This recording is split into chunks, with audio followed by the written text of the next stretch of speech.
ഉണ്ടാക്കാൻ തുടങ്ങിയാൽ അപ്പൊ നമ്മൾ ചട്ടി വെച്ചിട്ട് ഗ്യാസ് ഓൺ ആക്കണം. വെള്ളം വറ്റി കഴിയുമ്പോ നമ്മൾ നെയ്യ് ഇടണം. അപ്പൊ ഇവിടെ ഫുള്ളും അതിന് നമ്മൾ അണ്ടിപ്പരിപ്പ് ഇടുക.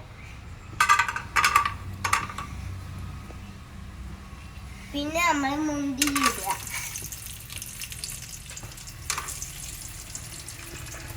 കുറച്ചുകൂടെ ബദാം ഉണ്ട്, അതും കൂടെ ഇടണം.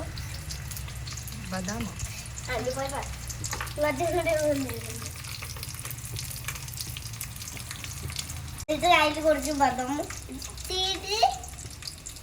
ഒരു മുന്തിരി. അപ്പൊ പായസായി നമ്മൾ തിന്നാം. റോസ്റ്റ് ചെയ്തിട്ട് ഈ പാത്രത്തിലേക്ക് എടുത്ത് വെച്ചു. കറിയൊക്കെ ചേർക്കുക, എന്നാലും കുഴപ്പമില്ല. അപ്പൊ നമ്മള് പാലൊഴിക്കാൻ പോവാണ്. വാറ്റി പാലൊഴിക്കണം.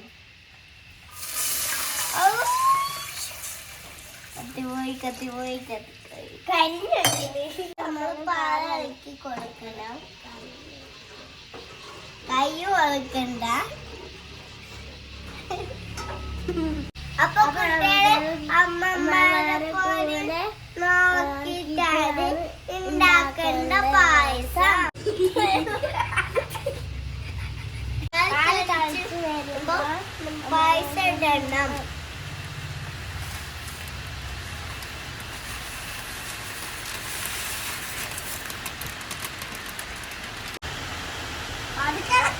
കുറച്ച് ബുളുബുളു പോലെ എന്തോ സാധനം വരുന്നുണ്ട്. നല്ല മഴയുണ്ട്, ഒന്നും കേൾക്കൂല. നല്ല മണം വരുന്നുണ്ട്. ഇങ്ങനെ കാട്ടുന്നതാ അങ്ങനെ നടക്കല്ലേ. മിൽക്ക് മേഡ് ഒഴിക്കുക. നല്ല മധുരമുണ്ട്, നല്ല ടേസ്റ്റ് ഉണ്ട്. മധുരമുണ്ട്, അതുകൊണ്ടാ കുറച്ച് ഒഴിച്ചത്. അതിന്റെ കൂട്ടേക്ക് നീ എപ്പോഴും കണ്ടില്ലേ? ഞാനും കണ്ടു. മുട്ടയെ പോലെ 10 minutes കുക്ക് ചെയ്താൽ മതി. അപ്പൊ ഇത് റെഡിയാവും. ഫസ്റ്റ് നമ്മൾ മുന്തിരി അണ്ടിപ്പരിപ്പ് റോസ്റ്റ് ചെയ്തിടണം.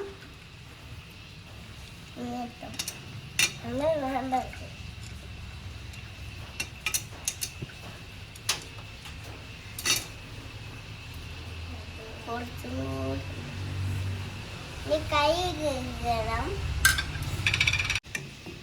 അപ്പൊ നമ്മുടെ പായസം റെഡി ആയിട്ടുണ്ട്. നമുക്ക് ട്രൈ ചെയ്ത് നോക്കാം. ഇതാണ് പായസം. ചെയ്ത് നോക്കാം.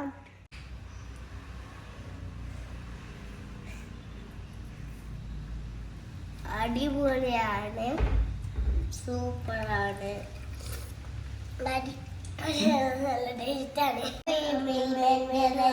വാങ്ങിക്കണം. ട്രൈ ചെയ്ത് നോക്കണം. ബൈ.